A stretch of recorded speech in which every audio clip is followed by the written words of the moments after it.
जय श्री कृष्णा भक्तों, चलिए सुनते हैं अधिक मास कथा का अगला भाग अर्थात 12वां अध्याय। शिवजी के चले जाने पर वह बाला हर्ष कांति श्वास पर श्वास लेती भयभीत हो आंखों में आंसू भर रोने लगी। इसी तरह दुख में बहुत समय व्यतीत हो गया। फिर वह बाला भी बलवान काल के वश में हो गई। उसी समय बड़े धर्मात्मा राजा द्रौपद ने उत्तम यज्ञ किया। उस यज्ञ कुंड में एक बाला उत्पन्न हुई। वही मेधावी ऋषि बाला दूसरे जन्म में राजा द्रौपद की पुत्री द्रौपदी के नाम से विख्यात हुई।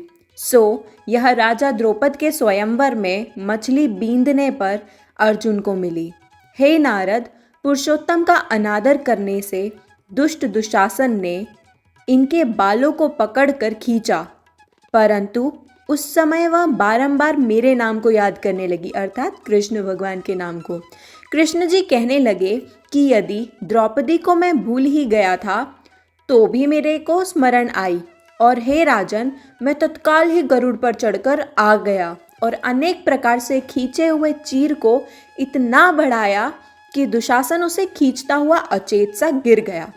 सदैव हमसे स्नेह करने वाली एवं पतिव्रता को पुरुषोत्तम मास के अनादर में मैंने भी उसको त्याग दिया था। पुरुषोत्तम मास का तिरस्कार करने वाले को मैं भी गिरा देता हूँ। इसलिए सब तरह से यह मलमास ऋषियों व देवताओं को भी सेवन योग्य है। फिर मनुष्यों को तो अत्यंत ही मनवांछित फल देने वाला है। इसलिए आने वाले पुरुषोत्तम मास की आराधना के 14 वर्ष पूरे हुए। अब सब कुछ अच्छा ही होगा। श्री नारायण जी कहने लगे, इस प्रकार श्री कृष्ण द्रौपदी और पांडवों को समझाकर द्वारकापुरी जाने की इच्छा से बोले, हे राजन, अभी विरह से व्याकुल द्वारकापुरी को मैं जा रहा हूँ।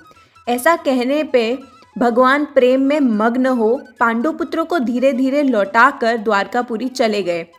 नारायण बोले, द्वारिकानाथ के द्वारका जाने पर युधिष्ठिर अपने भाइयों सहित तप करते हुए तीर्थों में विचरने लगे।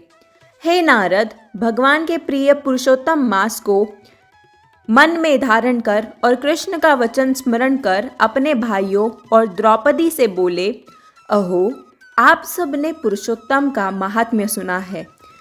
पुरुषोत्तम को बिना पूजे कोई कैसे सुखी रह सकता है। इस लोक में वही पूज्य, वही धन्य और वही श्रेष्ठ है जो अनेक तरह से भगवान पुरुषोत्तम को पूजता है।